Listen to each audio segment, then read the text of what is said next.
Hello D1, मी प्रत्युष राज।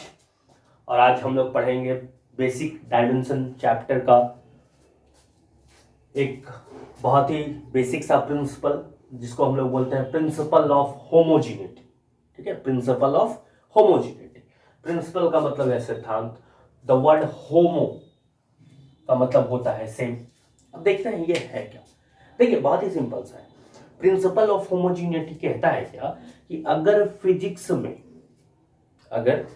में आपके पास कोई भी वैलिड इक्वेशन लिखा हुआ हो, इसका मतलब कोई भी अगर सही इक्वेशन लिखा हुआ हो, तो उसमें से अगर आप हर टर्म का डायमेंशन निकालोगे तो वो सारा का सारा डायमेंशन क्या होगा, तो इक्वल होगा। ठीक है, फिर से सुनिए। प्रिंसिपल ऑफ होमोजेनिटी कहता है कि in any valid equation the dimension of each term are equal. ठीक है, in any valid equation dimension of each term are equal. ठीक है, बस यही कहता है हमारा प्रिंसिपल ऑफ होमोजेनिटी। ठीक है, अब हमको बस सीखना ये है, हमको ये इसकी जानकारी, हमको क्वेश्चन ये एग्जामिनेशन में कभी नहीं पूछा जाएगा कि what is principal of homogeneity. ठीक है, हमसे हमेशा ही पूछा जाएगा क्वेश्चन, और वो क्वेश्चन जो कि रिलेट करता है होमोजेनिटी से, और हमें उसको सॉल्व करना होगा। और हम कैसे करेंगे, बस हम ये जानना चाहते हैं। ठीक है, चलिए पहले जानते हैं कि एक्चुअली में ये कहता क्या है। चलिए, हमने पढ़ा है मोशन का फर्स्ट इक्वेशन, जो कि कहता है हमारे पास v is equal to u plus a t. ठीक है, ये एक इक्वेशन है। प्रिंसिपल ऑफ होमोजेनिटी कहता है बस इतना ही हमें कि अगर ये इक्वेशन सही है, आपका वैलिड है, तो इसका एक टर्म ये, एक टर्म ये और एक टर्म ये, इस तीनों टर्म का जब आप अलग अलग डायमेंशन निकाल दोगे, डायमेंशनल फॉर्मूला निकाल दोगे, तो वो सारा का सारा क्या होना चाहिए, सेम होना चाहिए। अगर आ गया तो बिल्कुल ये वैलिड है, अगर नहीं आया तो आप गलत कर रहे हो।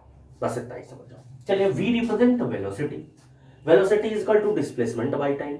Displacement is a length means l और डिवाइड बाय टाइम। इसका मतलब इसका जो डायमेंशन होगा वो हमारा क्या हो गया, LT-1। ठीक है, चलिए आ गया। अच्छा, इसका देखते हैं।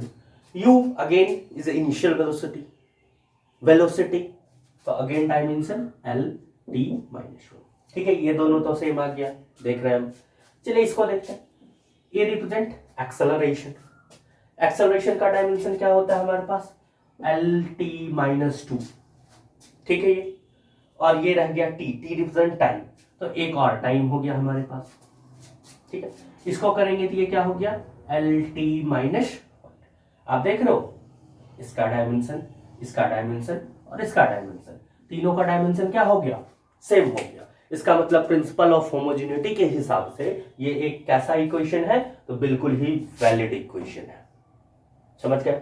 चलिए और चेक करते हैं हम लोग। चलिए, अगर हम लोग न्यूटन का ही सेकंड इक्वेशन ले लेते हैं, S is equal to u t plus half AT square. ठीक है, फिर से अगर हम लोग देखना चाहेंगे प्रिंसिपल ऑफ होमोजेनिटी से, तो ये कहता है इसका डायमेंशन और इसका डायमेंशन अगर सेम हो गया तो ये एक वैलिड इक्वेशन है, नहीं तो ये वैलिड इक्वेशन नहीं है। चलिए, S इज डिस्प्लेसमेंट, इसके लिए डायमेंशन क्या है, L। ठीक है, हमने लिख दिया है। अच्छा, U रिप्रेजेंट इनिशियल वेलोसिटी के लिए LT-1, और साथ में है टाइम T। ये टाइम कट गया, बचा क्या, अगेन ओनली L। ठीक है, अच्छा इसके लिए आता है half is the number constant, dimensionless, कोई मतलब नहीं बनता। एक्सेलरेशन के लिए LT-2 T square time square, ये कट गया, अगेन सिर्फ क्या बचा हमारे पास। फिर से हम लोग देख रहे हैं ये टर्म और ये टर्म, तीनों का डायमेंशन क्या आ गया, तो सेम आ गया। इसका मतलब ये कैसा है, तो वैलिड इक्वेशन है हमारे पास फिजिक्स में। ठीक है, चलिए, तो हम समझ गए कि प्रिंसिपल ऑफ होमोजेनिटी का क्या यूज है हमारे पास। ठीक है, अगर हम कोई भी अननोन वैल्यू का अगर हम लोग को डायमेंशन पता है या जानना है हमको, और उस पूरे इक्वेशन में से किसी भी एक का अगर हमको डायमेंशन पता है तो हम उसके हेल्प से उसका डायमेंशन निकाल सकते हैं। ठीक है, चलिए हम लोग क्वेश्चन पे आते हैं। अब ये है, हमने 4 क्वेश्चन लिए हैं आपके लिए और इसी टाइप के क्वेश्चन आपको एग्जामिनेशन में पूछे जाते हैं। पहला क्वेश्चन है, using principal of homogeneity select correct option. आपको बताना है कि इन चारों में से कौन सा ऑप्शन सही है। अच्छा एक बात बताइए, प्रिंसिपल ऑफ होमोजेनिटी क्या कहता है कि डायमेंशन जो एक टर्म का होगा वो सारे का होगा। इसका मतलब इसका डायमेंशन जो होगा इस पूरे के इक्वल होना चाहिए, इसका डायमेंशन इसके इक्वल, इसका डायमेंशन इसके इक्वल, इसका डायमेंशन इसके इक्वल। अगर इक्वल आ गया जिसमें वो सही, जिसमें नहीं आया वो वैलिड नहीं है। अब चलिए हम लोग चेक करते हैं फर्स्ट। अच्छा देखिए, टी टाइम हमको मालूम है, इसके लिए 4 पाई तो एक कांस्टेंट है, कोई मतलब नहीं बनता। आर डिस्टेंस है, हमको एल पता है। एम मास है, हमको उसके लिए डायमेंशन पता है। जी का नहीं पता है, सबसे पहले जी का हम लोग निकालते हैं। जी क्या है, तो हमारा है यूनिवर्सल ग्रेविटेशनल कांस्टेंट। ठीक है, चलिए इसका याद है तो ठीक है, नहीं तो फिर पहले इसी का निकाल लेते हैं हम लोग। अच्छा, हमने पढ़ा है ग्रेविटेशनल फोर्स में F is equal to G m1 m2 by r square. तो जी के जगह पे हम लोग लिख सकते हैं क्या, F R square divide by m1 और m2। ठीक है। अच्छा, फोर्स का डायमेंशन क्या होता है, mlt-2। ठीक है, ये हमने ये सब आपको फर्स्ट लेक्चर में बताया था डायमेंशन के। ठीक है, अगर नहीं तो सबसे पहले आप जाके फर्स्ट लेक्चर देख लो इसके लिए। आर क्या है, डिस्टेंस, और इसका स्क्वायर है तो ये हो गया एल स्क्वायर। नीचे है मास m, इसके लिए भी m, तो ये हो गया m का। अब देखिए इसको ऊपर ले जाएंगे तो ये हो जाएगा हमारा m-1, l और l ये 2 और 1 3, तो ये हो जाएगा l का 3 और t-2। इसका मतलब सबसे पहले हमको ये मालूम चल गया कि g का जो डायमेंशन है ये। चलिए अब हम लोग चेक कर सकते हैं। फर्स्ट ऑप्शन चेक करते हैं। लेफ्ट साइड में तो हमको दिख रहा है टी स्क्वायर, तो ये हो गया m0 l0 m0 l0 और t का 2। अगर राइट साइड में ये आ गया इट मींस दैट ये इक्वेशन करेक्ट है। चलिए चेक करते हैं। 4 पाई कोई मतलब नहीं बन रहा है हमारे पास। r क्यूब, r डिस्टेंस, उसका क्यूब मतलब उसके लिए l का 3। ठीक है, m0 l0 sorry l3 t0 आप लिख सकते हैं चाहे तो। नीचे g का है, g के लिए हमने निकाला हुआ है, यह है m-1 l में 3 और t-2। ठीक, और साथ में एक क्या है, m है, ये हो गया हमारे पास m। ठीक है, अब देखो सबसे पहले निगेटिव पॉजिटिव, तो ये तो कैंसिल हो गया, कहानी खत्म। ठीक है, अच्छा इसको ऊपर ले जाएंगे तो ये 3 ये 3 ये भी कट गया। t को ऊपर ले जाएंगे तो क्या हो जाएगा, प्लस में, इसका मतलब ये हो गया m0 l0 और t2। अच्छा आप देख रहे हो m0 l0 t2 m0 l0 t2, इसका मतलब LHS का डायमेंशन RHS के डायमेंशन के इक्वल हो गया। इसका मतलब ये जो इक्वेशन है ये हमारा क्या हो गया, तो सही है बिल्कुल। ठीक है, इसका मतलब और सारे को अगर हम लोग चेक करेंगे तो बिल्कुल इक्वल नहीं होगा। चलिए एक मैं आपके लिए करके दिखा देता हूँ, मुझे फर्स्ट में ही आंसर मिल गया और करने की जरूरत ही हमें नहीं है, लेकिन चलिए फिर भी देखिए। फिर से है हमारे पास T square is equal to 4 pi square R square, ये है हमारे पास। लेफ्ट में टी है टाइम, इसके लिए डायमेंशन टी होता है, स्क्वायर लगा हुआ है, स्क्वायर रह जाएगा। इसका डायमेंशन हो गया m0 l0 और t का। अच्छा इसके 4 पाई स्क्वायर, इसका तो कोई मतलब नहीं है, ये कांस्टेंट डायमेंशनलेस हट गया। r डिस्टेंस, डिस्टेंस के लिए l, इसका स्क्वायर, ये हो गया हमारे पास m0 l2 और t0। देखिए तो क्या सेम है, 0 0 t पे 2, यहाँ पे l पे 2, ये इक्वल नहीं है, इसका मतलब ये करेक्ट इक्वेशन नहीं है हमारे पास।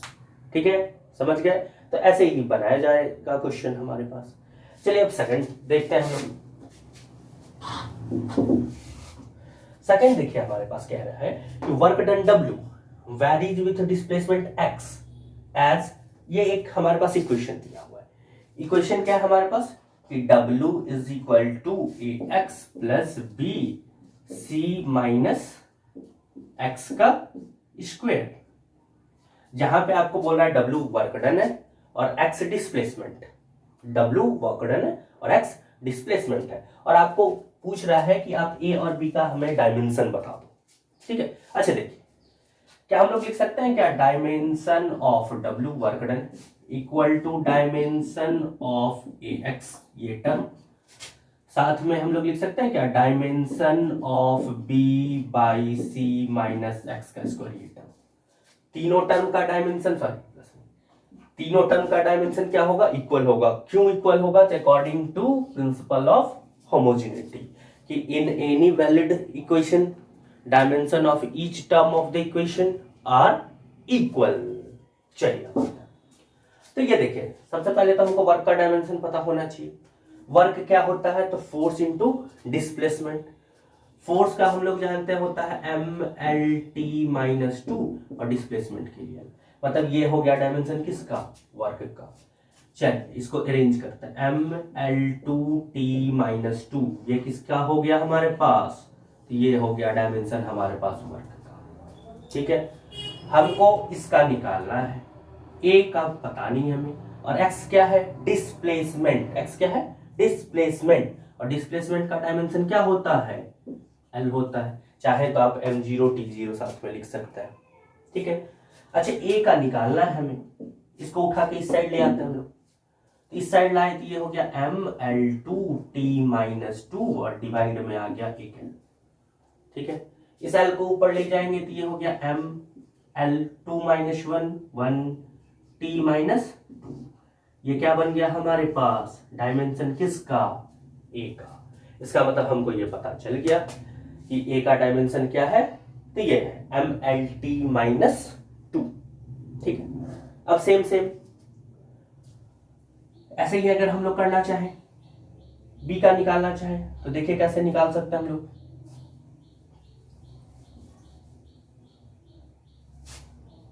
अब सबसे पहले एक चीज आपको समझना, अच्छा एक बात बताओ, कभी आपने ऐसा देखा है 2 kg प्लस 2 कूलम, बिल्कुल नहीं, ये स्टेटमेंट ही वैलिड नहीं है।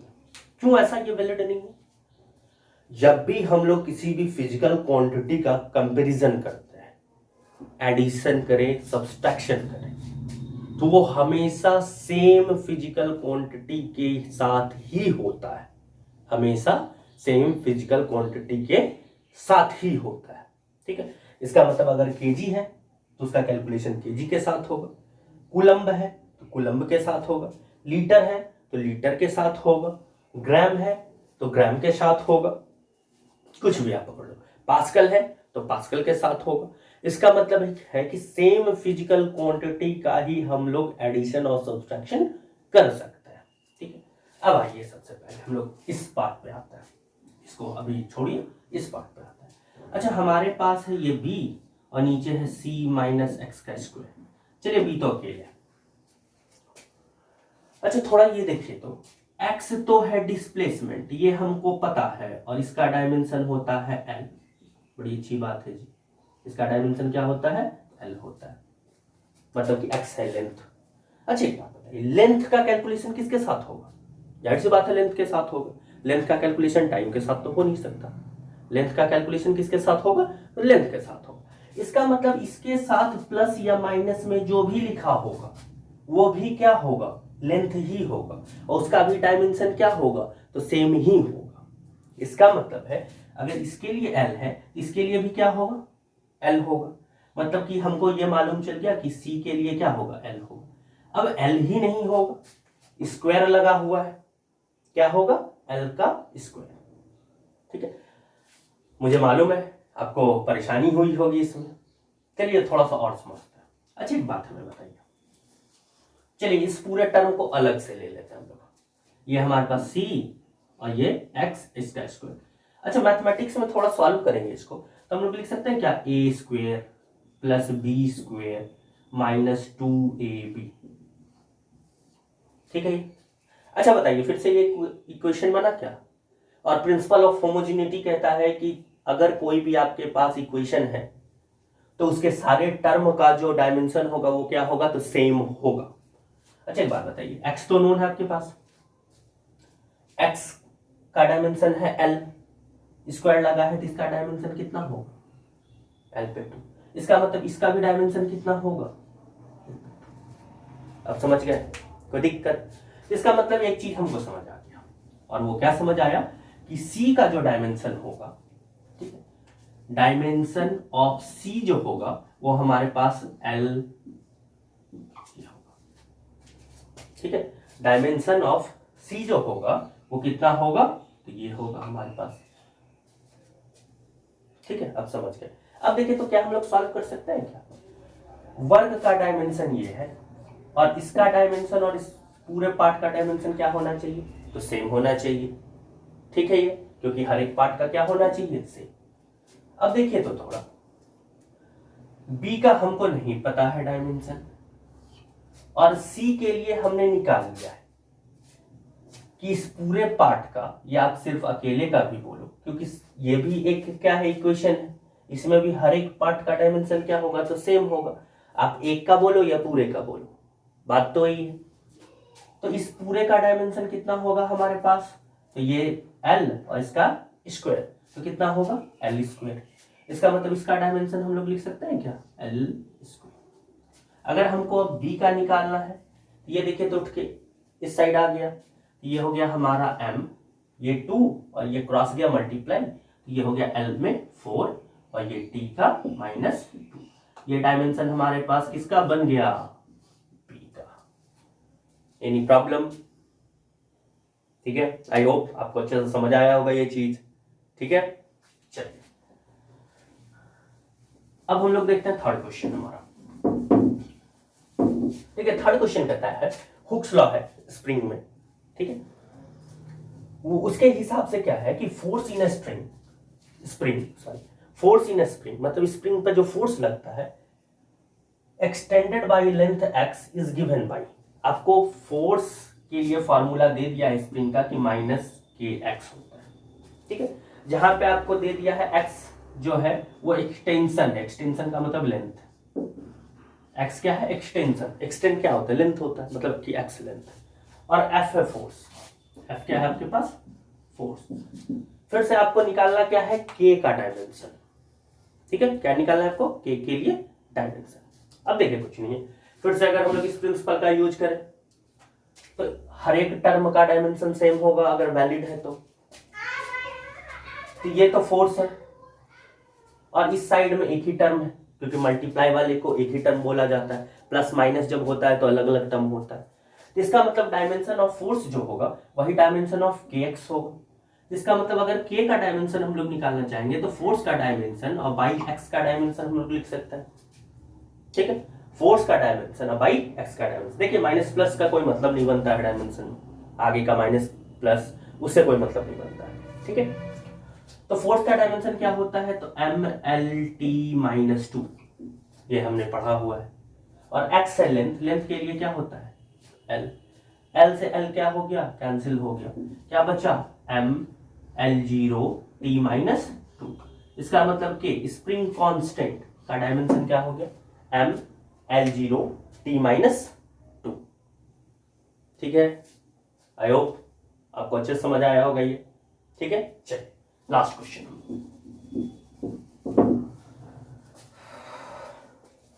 देखिए हमारे पास एक इक्वेशन दिया हुआ है f is equal to a minus t square by b x, जहां पे बोल रहा है f है फोर्स, t है टाइम और x है डिस्टेंस या डिस्प्लेसमेंट, और आपको निकालना है डायमेंशन a का और b का, ठीक है। आपको डायमेंशन किसका निकालना है, a का और b का।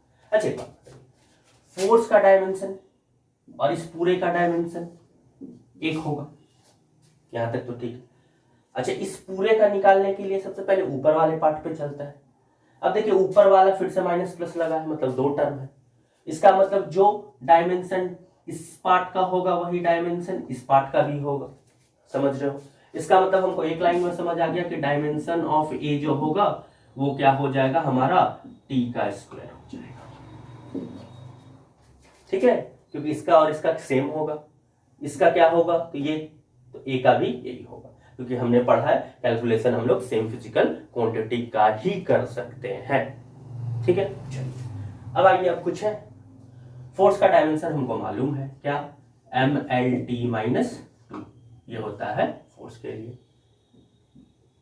अब इसका है T पे 2,